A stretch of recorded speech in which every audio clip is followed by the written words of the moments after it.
عرش پہ تازہ چھیڑ چھاڑ، فرش پہ طرفہ دھوم دھام، کان جدھر لگائیے تیری ہی داستان ہے۔ عزیزان گرامی وقار، آج کی یہ پاکیزہ محفل نبی رحمت شفیع امت آقا نامدار مدینے کے تاجدار روحی فدا محمد الرسول اللہ صلی اللہ تعالی علیہ وسلم کے سفر معراج کی یاد کا حسین موقع اپنی زندگیوں میں اس کے انوار و تجلیات لوٹنے کا اور اپنی نسلوں تک اس عقیدے کو منتقل کرنے کا آج حسین موقع ہے۔ یہ رات شب معراج کے نام سے پوری دنیا میں پہچانی جاتی ہے۔ آج یہ کھچا کھچ بھرا ہوا مجمع جو مصطفیٰ کریم صلی اللہ علیہ وسلم کے سفر معراج کو سننے آیا ہے اور اپنی زندگی میں پہلی بار نہیں سن رہے ہیں، ہر سال سنتے ہیں۔ ابھی نعت گو شاعر نے آپ سے یہ کہا کہ مجھے دیکھنے یہ لوگ آئے ہیں، نہیں میرے عزیزو، حقیقت میں یہاں پر میرے مصطفیٰ کو سننے کے لیے آئے ہیں۔ اور ایک حقیقت میں آپ کو بتا دوں، معراج کی محفل میں آنے کا ایک عظیم مقصد سب کا یہ ہے کہ دل میں جو ہے وہ چہرے پر عیاں ہوتا ہے۔ آج جو ہے منافق بھی پہچانا جاتا ہے اور مومن بھی پہچانا جاتا ہے۔ ہم معراج کی محفل میں آتے ہیں یہ بتانے کے لیے کہ ابو جہل والے ہیں یا ابو بکر صدیق والے ہیں۔ وہ اندھیریاں، وہ سناٹے، وہ ویرانیاں کہیں اور ہوں گی، لیکن سنیوں کی مسجد میں اجالے ہی اجالے، اس لیے کہ ہم رسول اللہ کے، جنت رسول اللہ کی، اور نور والے رسول ہیں تو محفلیں بھی نور ہی نور ہے۔ الحمدللہ میں سب سے پہلے آپ کو مبارکبادی پیش کرتا ہوں کہ اللہ تبارک و تعالیٰ نے تمہیں اجالوں میں رکھا اور قبر میں بھی اللہ میرے مصطفیٰ کا اجالا نصیب فرمایا۔ جن راتوں کو تم نے اجالا کیا ہے یہ میرے مصطفیٰ کی یاد میں اجالا کیا ہے۔ ہاں، لوگوں کو آج ہزار اعتراضات ہونے دو، معراج کہاں سے ثابت ہے، معراج کی شب میں مسجدوں کو لائٹنگ کیوں کیا جاتا ہے، کیوں قمقمے لگائے جاتے ہیں، کیوں سجایا جاتا ہے، یہ سب اعتراضات چھوڑو، یہ ایمان و نفاق کی بات ہے، ایمان و نفاق کی بات ہے۔ میں تو یہی بات جانتا ہوں کہ تمہیں تمہارے چور بیٹوں کے برتھڈے پر سجانے میں کوئی اعتراض نہیں ہوتا، تمہارے ناجائز ہیپی اینیورسری میں سجانے کو کوئی اعتراض نہیں ہوتا، اور ہمیں کائنات کے دولہا کے آنے پر سجانے میں، یہ اللہ تعالیٰ کی عطائیں اپنے اپنے نصیب کی بات ہے۔ تمہیں چوروں کی خوشیاں مبارک، ہمیں رسول پاک کی معراج میں ہم نبی پاک صلی اللہ تعالیٰ علیہ وسلم سے ریلیٹڈ ہر چیز کی خوشی دھوم دھام سے مناتے ہیں، اور اللہ نے سنیوں کو ہی یہ حصہ عطا کیا ہے، میلاد بھی تم ہی مناؤ، معراج بھی تم ہی مناؤ۔ ہاں، نبی پاک صلی اللہ تعالیٰ علیہ وسلم سے ریلیٹڈ ہر چیز تمہیں وراثت میں دی گئی ہے۔ ہاں، جن کا حصہ نہیں ہے، جن کا نصیبہ نہیں ہے، مولا نے انہیں دنیا میں بھی محروم رکھا ہے، اور انشاءاللہ قیامت میں دیکھنا ہے، عرش حق ہے مسند رفعت رسول اللہ کی، دیکھنی ہے حشر میں عزت رسول اللہ کی، دیکھنی ہے حشر میں عزت رسول اللہ کی۔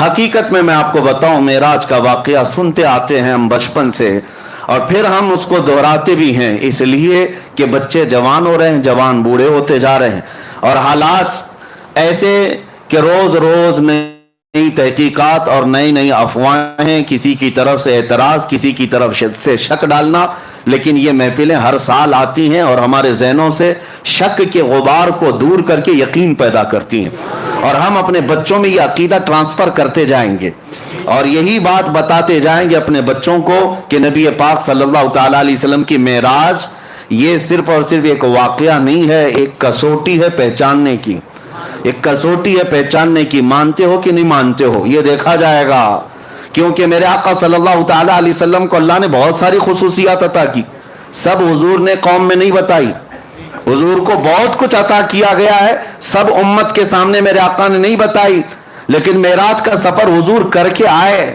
بتانا کیا ضروری تھا؟ حضور کو اللہ نے نوازا ہے، نبی پاک صلی اللہ تعالیٰ علیہ وسلم کو قرب میں بلایا ہے، ساری نعمتیں اللہ نے اپنے حبیب کو عطا کی، لیکن آ کر کے میرے آقا نے امت کے سامنے رکھا کیوں؟ بتایا کیوں؟ اسی لیے کہ اب دیکھا جائے گا مومن کون ہے منافق کون ہے، یہ بتانا حضور پاک صلی اللہ تعالی علیہ وسلم کی سنت ہے۔ اور جو آج بھونکتے ہیں ان مولویوں کو میں کہتا ہوں، حضور نے معراج کا واقعہ خود بیان کیا، آج تک سنیوں کی مجلس سے جو عالم بیان کرتا ہے وہ میرے مصطفیٰ کی سنت پر عمل کرتا ہے۔ معراج کا واقعہ بیان کرنا خود میرے آقا صلی اللہ علیہ وسلم کی سنت مبارکہ ہے، ہم اس عظیم سنت کو زندہ کرنے آئے ہیں۔ میرے عزیزوں، معراج کا سفر جو ہے وہ حقیقت میں ایک معجزہ ہے، وہ ایک معجزہ ہے۔ معجزہ کسے کہتے ہیں؟ یہاں پر بہت ساری مجھے آج بحث کرنی ہے علمی اعتبار سے، دلائل کی روشنی میں، لیکن اس سے پہلے مختصر انداز میں واقعہ معراج کو عرض کیے دیتا ہوں۔ معراج کا سفر پہلے سن لیتے ہیں اور اس پر آنے والے اعتراضات، چاہے وہ جدید ٹیکنالوجی کے دور میں سائنس کے اعتبار سے کوئی یا کسی بھی اپنی من گھڑت تعویلات کی بنیاد پر اعتراض کرتا ہے تو ہم اس کا شافی و کافی جواب رکھتے ہیں۔ الحمدللہ نبی پاک صلی اللہ تعالی علیہ وسلم کے اعلان نبوت کے بعد مسلسل کفار و مشرکین کی طرف سے تکلیفیں بڑھتی جاتی تھیں، ہر دن ایک نیا فتنہ، ہر دن صحابہ کی آزمائش، نبی رحمت صلی اللہ تعالی علیہ وسلم کو کس طرح کی اذیتیں دی گئی، بائیکاٹ کیا گیا، سوشل بائیکاٹ کیا گیا، نبی پاک صلی اللہ علیہ وسلم کے غلاموں کو مارا گیا، قتل کیا گیا، شہید کیا گیا، سب دیکھا۔ نبی پاک صلی اللہ تعالی علیہ وسلم نے اعلان نبوت کے 10ویں سال کے بعد غمگین تھے، آپ کا قلب اطہر غمگین تھا۔ اللہ رب العزت نے یہی 26ویں رجب کا دن گزار کر کے جو 27ویں شب آئی، جبرائیل امین کو بھیجا کہ جاؤ میرا محبوب کبیدہ خاطر ہے، میرا محبوب غمگین ہے، میں محبوب کو دنیا کی نہیں اپنے قرب کی لذتیں دینا چاہتا ہوں۔ ہم اور آپ پریشان ہوتے ہیں تو ہمارے دل کو بہلانے کے لیے کئی جگہ ہیں، کوئی پہاڑ کے اوپر جائے، کوئی سمندر کے کنارے جائے، کوئی باغیچے میں چلا جائے، یہ ہمارے اور تمہارے دل بہلانے کی جگہ ہو سکتی ہیں، لیکن اللہ کا محبوب جب غمگین ہو تو اس رسول کو دل بہلانے کے لیے اللہ نے دنیا کے کوئی مقامات نہیں رکھے، فرمایا سیدھے محبوب کو بلاؤ اور جنت کی سیر کراؤ اور عرش و کرسی لوح و قلم دکھاؤ، اور پھر لامکاں کی سیر کے بعد رب ذوالجلال کے قرب کی لذتیں دی جائے۔ میرے آقا صلی اللہ تعالی علیہ وسلم کو کس طرح بلایا گیا؟ ہم اور آپ اگر دوست ہیں، بلانے کے کئی طریقے ہیں، میں خط بھیج کر کے بلا سکتا ہوں آپ کو، ٹیلی فون کر کے بلا سکتا ہوں، میسج دے کر کے بلا سکتا ہوں، یہ ایک بلانے کا ایک طریقہ یہ ہے۔ یا تو پھر آپ کو بلانے کے لیے بہت اعلیٰ محبت کا تقاضا یہ ہوتا ہے کہ اعلیٰ محبت کا تقاضا اپنی طرف سے کسی ایک کو قاصد بنا کر بھیجوں، اپنا معتمد کوئی ہو اسے قاصد بنا کر بھیجوں اور کہوں کہ آ جائیے آپ تشریف لائی، یہ عزت کا اعلیٰ درجہ ہوتا ہے۔ اور اس سے بھی اعلیٰ درجہ یہ ہوتا ہے کہ چل کر نہ ہو، میں سواری بھی میں ہی بھیجتا ہوں، یہ محبت کا اعلیٰ درجہ ہوتا ہے۔ رب تبارک و تعالیٰ معراج کی رات جب اپنے محبوب کو بلایا، ویسے تو قرآن کی آیتیں ڈائریکٹ اتر رہی تھیں، اللہ تبارک و تعالیٰ وہی فرما دیتا محبوب آ جاؤ میرے پاس، نہیں، عظمت اور محبت کا تقاضا یہ تھا، کائنات میں فرشتوں میں سب سے اعلیٰ جو ملائکہ اعلیٰ میں فرشتہ ہے وہ سید الملائکہ جبرائیل امین کو بھیجا گیا، جبرائیل امین کو بھیجا گیا، اور ساتھ میں براق سواری کو بھی بھیجا گیا۔ محبوب میرا جبرائیل کے اٹھانے کے بعد براق پر سواری کرتے ہوئے آئے، ورنہ میرے آقا صلی اللہ علیہ وسلم کو براق کی بھی ضرورت نہیں تھی، براق سواری کی بھی ضرورت نہیں تھی، کیونکہ براق ایک سواری ہے۔ آخر میں آپ معراج کے واقعے میں سنیں گے براق سواری بھی ایک جگہ جا کر کے رک گئی، اس کی لمٹ ختم ہو گئی، اس کے بعد کون چلا؟ سدرہ سے بھی آگے کون گیا؟ جبرائیل امین سے پوچھو، وہاں سے بھی آگے کون گیا؟ ضرورت نہیں تھی، لیکن یہ عظمت ہے، یہ عزت ہے۔ حضور پاک صلی اللہ تعالیٰ علیہ وسلم سے اللہ تبارک و تعالیٰ جو محبت فرماتا ہے اس محبت کا تقاضا ہے۔ اب نبی پاک صلی اللہ علیہ وسلم کی حدیث سنتے ہیں، حضور نے خود فرمایا، میں حتیم حرم میں یا حرم کا جو حصہ ہے مطاف، وہاں پر حضور صلی اللہ تعالیٰ علیہ وسلم آرام فرما رہے تھے، جبرائیل امین رات کے وقت آئے، 3 مرتبہ حضور پاک صلی اللہ علیہ وسلم کے پاس ہوا ہے، اور تیسری مرتبہ حضور صلی اللہ تعالیٰ علیہ وسلم جب بیدار ہوئے تو عرض کیا کہ آقا